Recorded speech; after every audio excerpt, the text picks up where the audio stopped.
Hello, everyone. Welcome to the Reframing Eye Care Podcast. I am your host, Dr. Maria Sampoulos. I have two corporate ODs today from Target Optical and Air Force veterans, Dr. Waldron and Dr. Bodley. Thank you so much for coming on the podcast today. Thanks for having us. Yeah, it's an honor to have you on as veterans on this podcast. For those of you that do not know them, Dr. Waldron has a diverse background in optometry from active duty at the Air Force and went from nursing home to having her own primary care practice in Virginia inside Target Optical. She has a husband and two kids and two dogs. And Dr. Bodley is in Tucson. She had worked as various subleases over the years with VisionWorks, JCPenney, and then in 2011, finally found her home inside Target Optical in Tucson and has two subleases right now, and has three kids and busy and active both are active on the board as well at AACO. So welcome, ladies. Thanks. Thank you. So tell us how you ladies met and when. You want to start, Jennifer? Sure. So I had been a member of AACO for a number of years, and it's about a year and a half ago, I was at one of our conferences in Nashville, and there's not a lot of Target doctors in AACO. Of course, we're working to increase that, and happened to meet Laureen, who, of course, like everyone, mispronounced as Lauren, but she got me corrected, so I keep it straight, and said, "Hey, where do you work?" And she said, "Target." And I went, "Wait, what? Nobody is at Target." And we started chatting, and we discovered that we had, I'm not sure how we didn't know each other from before, because we think we might be actually the same person. Obviously, we both have Target leases. We both served in the Air Force, and our start and end dates in the Air Force were literally within weeks of each other. Got married around the same time. We even discovered somewhere down the road that our wedding dresses were almost identical. So we get along quite well, and both talk way too much. So I'm going to stop talking for a minute and see if Laureen wants to talk. Oh, yeah. So I was a newer member to AACO, and I went to the Nashville meeting in 2022. That's actually where I met Jennifer. And just like she said, we hit it off. We even have husbands who are basically like computer-ish kind of guys, and both had been in the Air Force with us. She recruited me to be on the board. So I was a member of the board. And now I am treasurer. Somehow she, I think it's a slippery slope, right, Jennifer? I've managed to dodge being a executive committee member. I do stay on the board helping with membership and whatever else they need me in. Yeah. And I absolutely loved AACO. I knew nothing of it until just a couple of months before I joined. And I found out about it through a friend who has a Walmart. And she just happened to say, "Hey, you could be a member of this." And I was like, "What the heck is it?" So anyway, the more I found out, the more I really found it interesting, and I absolutely love the people I've met, not just Jennifer, but even the other members and people who've attended conferences. I like to say it's the cool kids' lunch table. So tell us, why you practice at Target. I think Target Optical has been one of the newest sought out subleases, and what type of practices you're in and how you practice.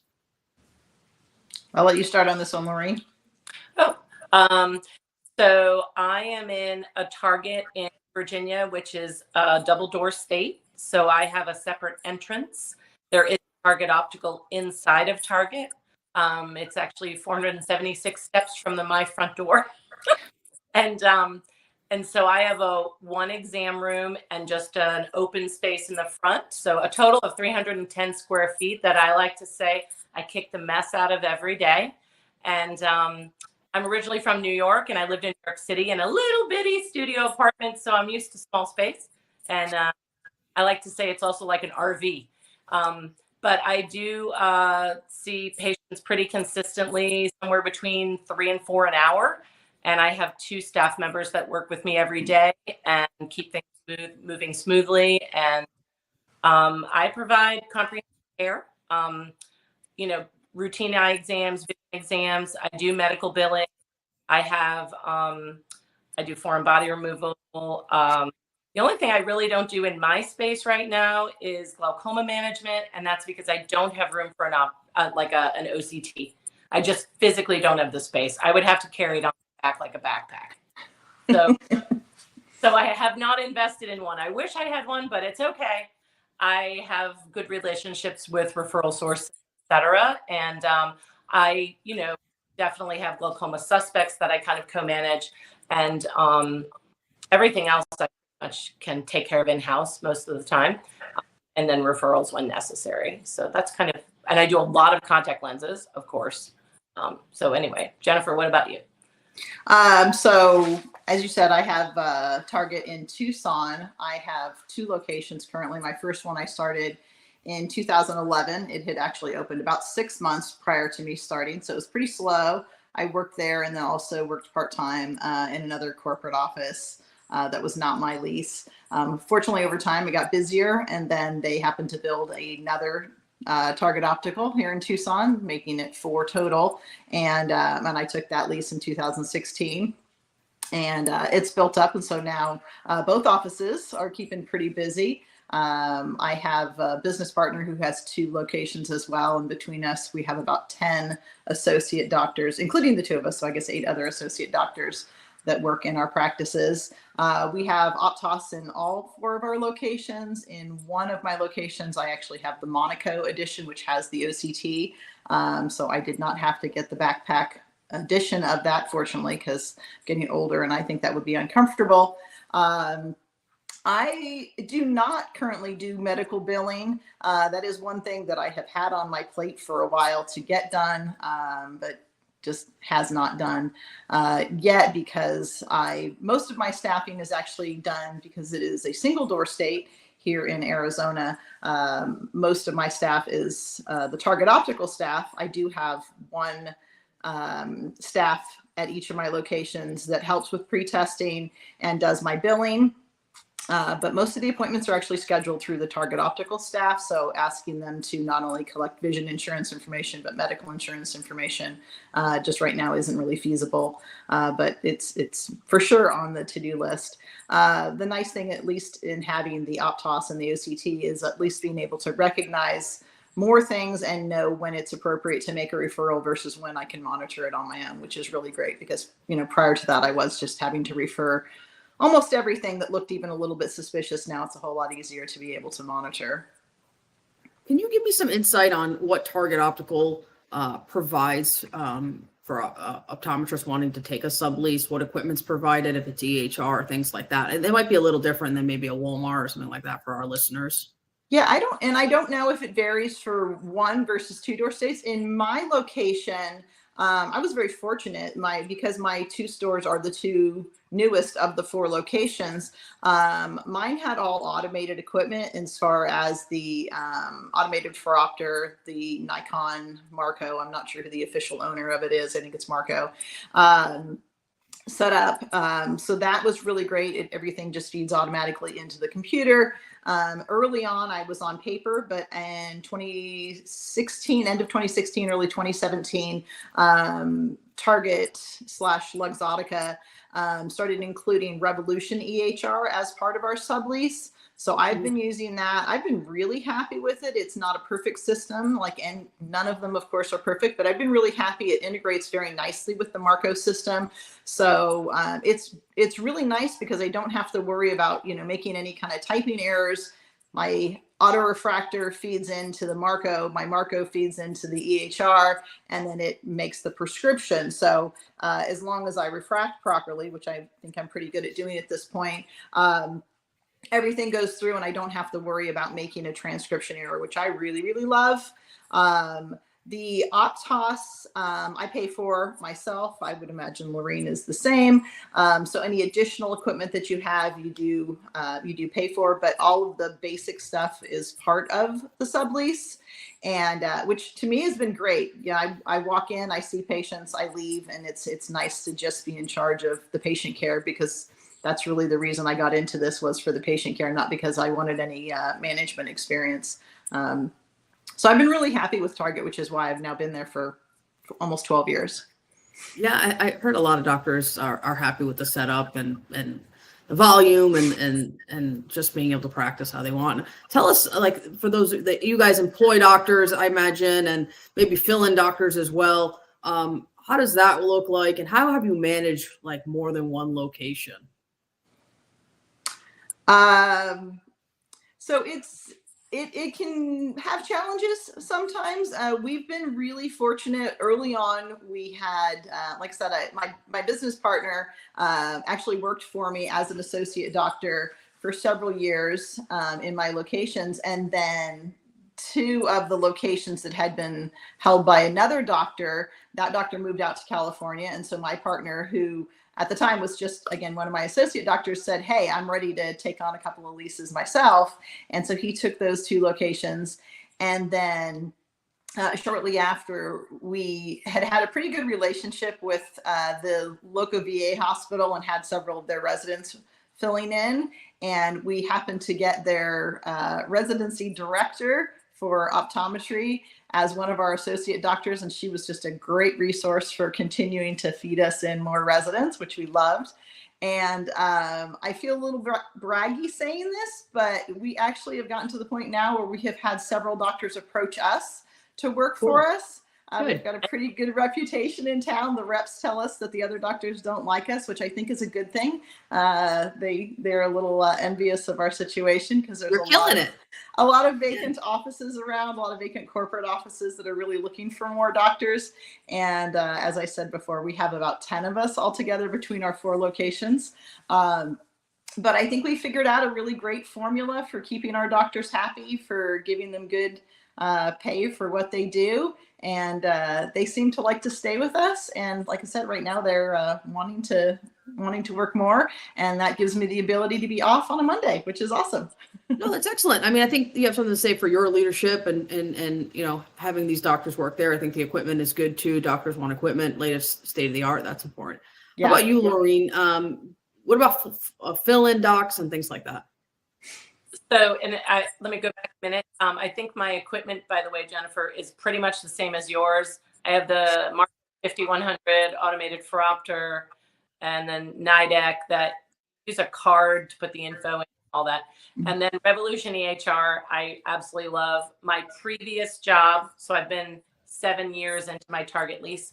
Previous to that, I worked for a Walmart Lease, and over the course of time, I worked for him for 2003 until 7 years ago. We implemented an EHR in 2007, and we went through that EHR. ICDM 10s changed.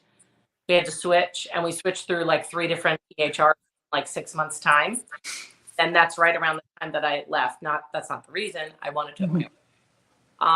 And so by the time I got to Revolution, I had been through, I think, 4 EHRs. And I'm like, hands down, this one, they all have flaws, but EHR, you know, they're not perfect. But I really do like Rev, and it comes with my lease, which is helpful. And as far as like associates and all, I have longed for an associate. I advertised. They tried to help me. Target tried to help me recruit. I think the problem with Williamsburg is it's a small town. It's the nearest optometry school is in Pennsylvania, which easily is 5 hours away, maybe longer. And I think the majority of, you know, younger optometrists, when they graduate, they just never think to move to a small town. I think unless they're from here. And it's just been very hard for me to find an associate. So like if I'm not at the office, then my office doesn't see patients. Just how it goes.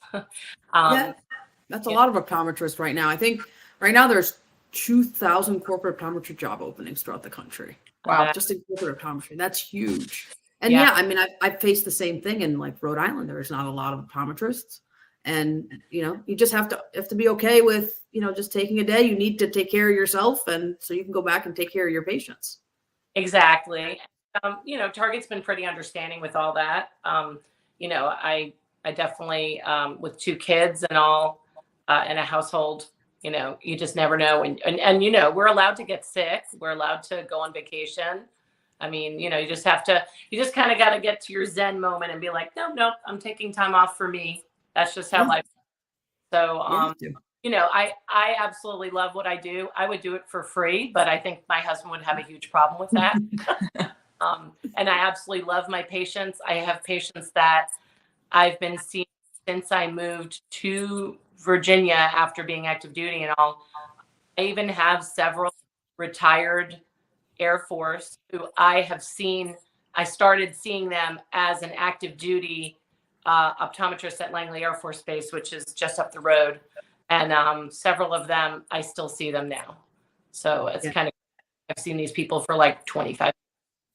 Yeah. You have a true passion for optometry. You love what you do. Tell us what you love most about, being in a corporate optometry practice. And if you would change anything about, the practice.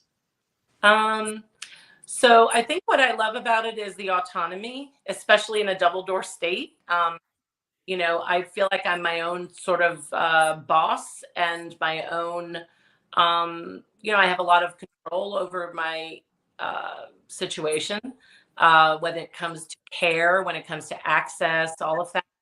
I love that I get to hire and fire, although I hardly ever have fired, but hire and fire my own employees.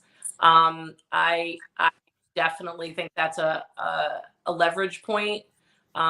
So even if, I don't know Jennifer's situation, because I've never been to Tucson, but I think even if I was in that situation, if I was allowed, I would have what the Air Force would have called a body man. I would have had someone who I employ, who works for me. And, that's just how my mind works. As far as what I would change, I would definitely change. I need more space. I am like, if someone comes into my office with a stroller or a wheelchair, it's like, thankfully we keep everything on wheels. Everything is movable, but it can be a big problem if, let's say you have mom comes in, she's got a little, first grader for his appointment, and she's got the baby with a stroller. Well, there you go. There's my front area completely full. So someone else comes in while she's checking in, they have to stand out. So. I'm sure EssilorLuxottica wants more space. I think it has to probably do with Target warehouse and things like that. So, but yeah, space is always an issue with any corporate optical, unfortunately. Yeah. But our understanding, we have a message on the front door that just says, if our lobby is full, please kindly wait outside. And that we're working to move everything along. We keep it pretty efficient. I rarely, knock wood when I say this, I rarely run behind more than 5 to 10 minutes, and I'm usually on time. So we just keep it moving so that, everyone can be seen and everyone's happy and comfortable, that kind of thing. So anyways, that's probably the only thing I would really change, is just I'd love more space. Sure. So. What about you, Jennifer? What do you like the most, and what would you change? It's kind of interesting that the like and dislike kind of can sometimes be the same thing. I like, for the most part, that I don't have to hire so many employees to cover everything that needs to be done.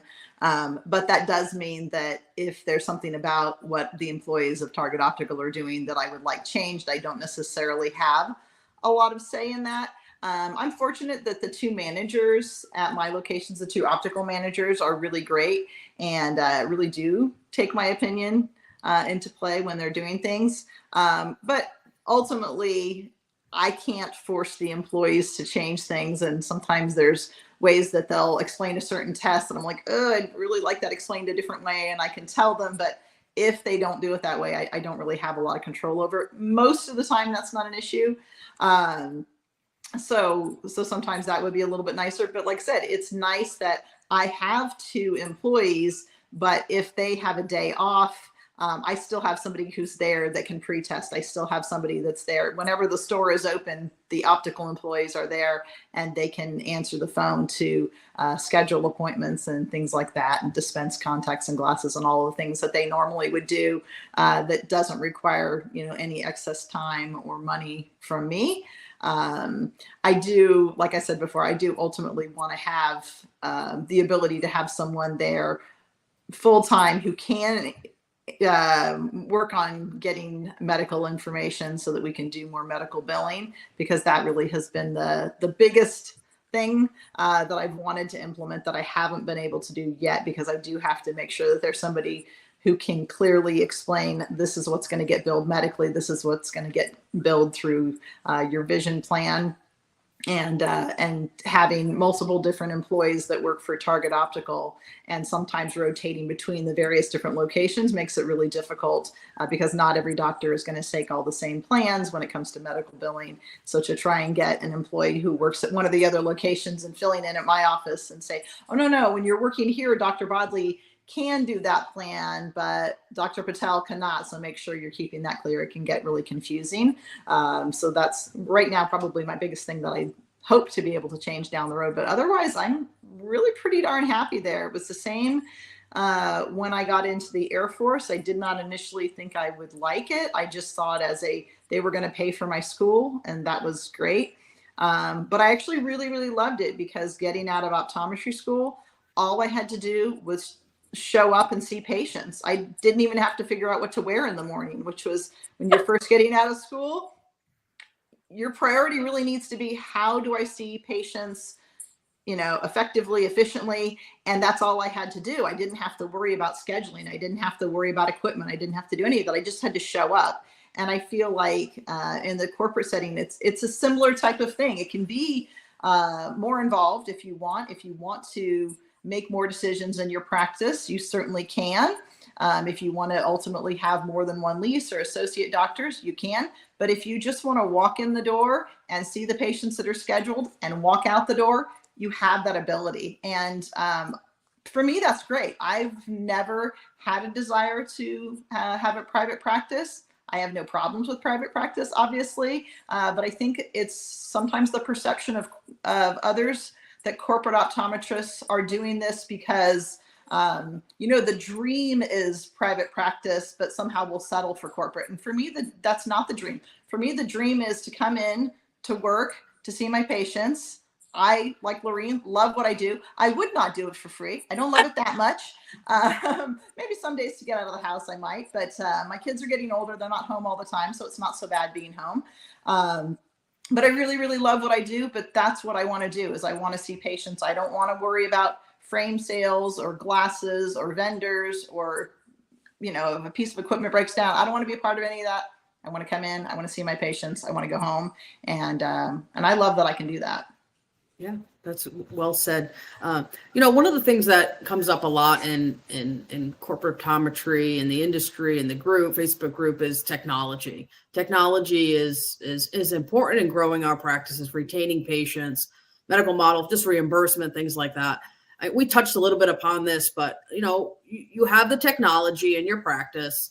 Tell me how you implement, why you thought it was important to purchase it and have it in your practice, and what other technology are you looking to add in the future to your practices? So I have, all the equipment they put with the lease, and then I purchased an iDen camera about 2 years ago. My average patient is about 32 years old. So I'm like seeing a lot of the active, healthy patients who don't have a lot of pathology per se, and a lot of times not a lot of time. And when I checked out the different options in terms of pictures and all of that, I wanted to add some form of photography to my practice. I was blown away at the clarity of the eye, because if either of you've really experienced them, but they're pretty amazing. And I love the stereo feature. They give you these, base out glasses or whatever that you can fuse the images and get that 3 dimension. And I swear, a stereo image of an optic nerve is better than me putting the patient in the slit lamp, holding, a 78 or whatever, and they're breathing and I'm breathing and they're moving and they're blinking. You get this stereo image that you can spread out. You can look at the macula. It's just pretty amazing. So I added the iDen about 2.5 years ago. It's an option in my office. I pair it with the side visual field test. And the majority of my patients go for it. And if they don't, sometimes I make them, because I'll say, I want to dilate you or at least get images on you. You know, a lot of times it's hard to get that 32-year-old, for lack of a better term, soccer mom. She's literally between picking up one kid and dropping another kid off. And to dilate is just, they're not going to do it. They're like, no, I can't do that. But you offer them, hey, I can take an image, and sure, we're not going to get out to the aura. I get that. But if you have no other symptoms and whatever, and this is the only thing, you know, that we've got, then let's do it. Let's use all the technology we have. So that, coupled with a really, you know, clear and normal vision exam and visual field and IP, optic nerve eval. Hey, you know what? We're turning just about every stone. I always make sure they know a full dilation is really the only way for us to check the rest. But if you're gonna, you know, argue with me in a pleasant way, I'll say, this is the other option. So it's been a wonderful addition to my practice. What I'm looking to add, of course, is probably the Optos, you know, image and OCT feature. I think it's the Monaco that has both. Mm-hmm. And I just need to figure out how I'm squeezing it onto my pre-testing table. And, you know, obviously I've got to pay for it. So I think it'll kind of pay for itself. And I also, not that it's a technology feature, like a plug-in technology, but I also added Regenerize drops to my practice. Absolutely love it. I love dry eye. And I've had huge success with those drops, huge. And I wouldn't have even known much about them if it hadn't been for joining AACO and talking to some of the other ODs who have corporate leases who have added that to their practice. So so those would be the two things, is, you know, expanding out to the Optos OCT component, and then just more dry eye stuff. I love dry eye. What about you, Jennifer? You know, interesting segue. Actually, that's one thing. So I, like I said, do have an Optos. I have the Daytona in one office, and then I have the Monaco that does have the OCT at my other office. For me, kind of the same thing as Laureen. Obviously, I was, I'll say, schooled to, you know, want to dilate as many patients as we can. And I still think that's a great goal. But I think it's, you know, realistically, it is really hard to get people to do that, especially when they're busy. I practice, my one office is very close to the University of Arizona. So I do have a decent number of college students, and they're there, you know, 20 minutes before they've got their class or something like that, or they've got a big test happening, and they're not going to stay and get dilated. So if I can get those retinal images, and certainly if I find something, you know, I don't care if you have a test or not, we're going to have to dilate. We're going to have to figure this out. But a lot of times you can at least reassure them that things are looking pretty good, and let's plan on, you know, dilating the next time, but you're going to know that that's happening.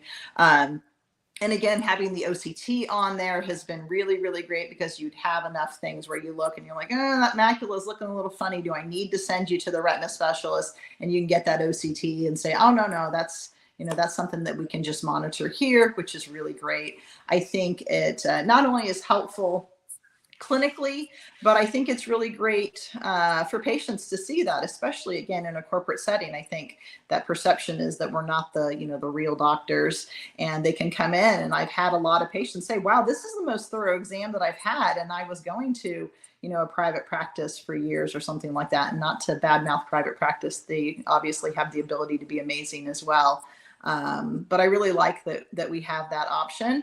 As I started saying before, as far as dry eye, I have been looking into being able to treat more dry eye, and my brain is not working for some reason. I am drawing a blank on the device that I was looking at. It's Eye Care. I think that's what it's called, the Eye Care, the heat and squeeze one. I'm sure that's exactly how Alcon likes it marketed, as the heat and squeeze one. iLux. iLux. Yeah. It's not Eye Care. Heat and squeeze. I love it. Yeah, eat and squeeze. It's how it was with my first date. I think that was the plug as well.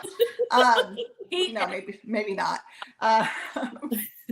It's I'm just gonna say it's my birthday and my brain is not fully working today. Happy birthday! Welcome. This is awesome. awesome. I'm You're 27 on our birthday. What's that? You're doing it on your birthday. Wow. We should be honored. Yeah, you didn't tell us that. When you offered this time, I said, I know I told him I could do Mondays. And if she says, how about Monday? And I go, well, not this Monday. In any event, that's going to be my reason for why my brain's not working. The reality is it just sometimes isn't working. But iLux, yes, is the correct one. You'd think I would remember that working with Luxottica. In any event, yeah, I've looked at that. I really, really want to get that because not that dry eye isn't a problem pretty much everywhere these days, but obviously I live in a desert. It's pretty dry. And my average patient is not 32 years old and healthy. I have a decent number of young, healthy patients, but it's Arizona, so we have a lot of snowbirds.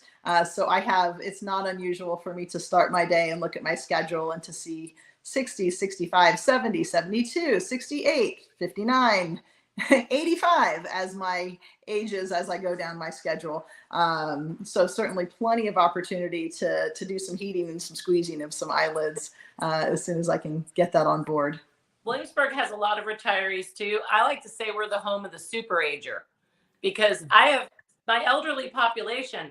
I've got 95-year-olds who play pickleball 3 times a week. And they come in, they're more spry than I am. I'm like, what are you doing? And then I have one who is 100. Nice. Yes. So anyway, but I'd say, and I'm near William Mary's about 15 minutes from my practice. So they've got the undergrads and grads and law school. So I do have a lot of university related patients. So now you guys have been involved with AACO, board members and part of the organization for a little while now. And, it's nice to be involved with, like-minded peers and be able to, bounce ideas off each other on, what works in your practices.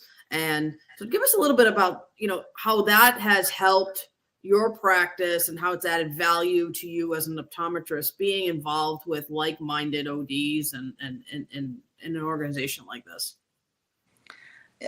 One of the things I've told several other people who are in AACO and people have asked about it is when I was going to other meetings for years and years, which I still do, and again, nothing against those meetings, I didn't realize until I went to my first corporate meeting, which at the time it was Energize, and now of course it's AACO, how much I felt different as a corporate optometrist. When you go in and they say, oh, Dr. Bodley, where do you practice? Oh, I practice in Tucson. Well, where in Tucson? And you're like, inside of a Target. And you shouldn't feel that way. And I didn't realize how much of a big deal it was until I went to the meeting and everybody was one of me and we were all equals and we could all talk to each other. Now that we've gotten over the where we practice, let's talk about the important stuff. And it was, like I said, I didn't realize how much it mattered to me until it didn't matter. So for me, being part of AACO has been really great because you can talk to other doctors who have a common problem that they need to solve. Hey, how is it that you're managing to bill for this procedure, because I'm in a corporate office and I don't know how to make that happen. Or, being able to be somewhere where they've, AACO has helped negotiate with a particular vendor on how do you get it regenerized in your office? How are you able to get, if you can't sell products, how can you get a website where you're able to sell things online, which may not conflict with the rules of your lease? So for me, it's been really, really great just having that connection with other doctors who have commonality and figuring out how are you doing this problem that I maybe haven't been able to figure out, or how have you been able to do this thing that I didn't even know that I could do, and now I know it's an option. Yeah, I would agree. I checked Jennifer. For years, I've gone to every variety of optometric meeting, whether it's, the typical AOA or academy, more private meetings and all. And there is this sort of odd pause when you walk up to a vendor and you say, "Oh, where's your practice?" And you say, "Well, Williamsburg, Virginia." "Oh, okay, I was just there. Where do you practice there?" And it's like, "Well, I'm actually, independent and I'm at Target." And there's just sort of like, oh, I thought I was going to talk to a real optometrist today. And that just burns me up, because I think that Jennifer and I think the majority, I can't speak for every single corporate optometrist, but I think the majority of us are just as comprehensive as anyone else. And in some ways, in fact, even more, because we don't have the bells and whistles that you can build a practice on selling other items. We're kind of just selling our product as a service. And Your brand. Yeah. and so going through AACO, going into their continuing ed, the continuing ed was better than most continuing ed I've ever gone to, more interactive, and the mood of the room, like after the speaker's done, it's not quiet and everyone's talking to each other. "Oh, hey, I saw your tag. You're from Arizona. Where do you practice?" It's like it's like I said, it's the cool kids lunch table. Everyone who's an optometrist should want to go to an AACO meeting and just see how it is that corporate optometry is thriving. I think private practice can learn a lot from us, just like we can learn from them. So, and they're entitled to join us as well. We don't discriminate. If they want to be a member of AACO or just come to a CE, they are totally welcome. And, so anyway, so I've enjoyed the fact that our vendors are very user for corporate optometry setting. So I feel like every single vendor that we had at our most recent meeting in Austin, any one of their products could totally be utilized in our set. And that's really great. And I just think that we glean a lot from each other. Like Jennifer was saying, how is it that you add iLux to your practice? Or how did you implement your Optos? Or how did you segue into medical? Like I think I had said to Jennifer, when I do foreign body removal, I'm sure as an active duty optometrist, she probably did a ton. I did a ton. Oh yeah. When I got to Langley Air Force Base, I'm this young captain. They didn't pay for school. I joined because I wanted to serve my country, and I always did. And I thought, if I don't do this now, when am I ever going to do it? And so I joined at 30 years old and just said, "Where do you want to send me?" And when I got to Langley, they said, "So we've been thinking about doing this red eye clinic for the first hour and a half every day, 5 days a week. And guess what? There's 2 optometrists, you and the guy in charge. So you're in charge of red eye." And I went, "Oh, this will be fun." And I thought, "Oh, I might see 1 or 2 in that hour and a half." Oh, no. Because anything that came through the ER at Langley Air Force Base or Fort Eustis, which is an Army base nearby, pretty much was filtered into our clinic. So I might see 4 foreign bodies in one morning. That would not be unusual. So I generally have said to my patients, "Hey, don't forget," I even have a note at the front desk. "Did you know that you can be seen at Dr. Waldron's practice for red eyes, foreign bodies, loss of vision, etc. Please check to make sure that we take your medical insurance, so for future reference." And so in our small setting, I have the little, I think it's a Brooder sanitizer, because, I don't have an autoclave, but you need to sanitize your instruments. So, something as simple as, hey, if I sit down next to Jennifer and she goes, "Wait a minute, you're doing foreign body removal? Tell me how you do it in your setting." I don't have an autoclave. I have no access to that, but I can sanitize my instruments, and here's how I do it. So stuff like that is really wonderful. So excellent. I want to thank you both for coming on the podcast, telling your stories, debunking some myths out there. And thank you so much again for coming on. Thank you. We appreciate it. it was great.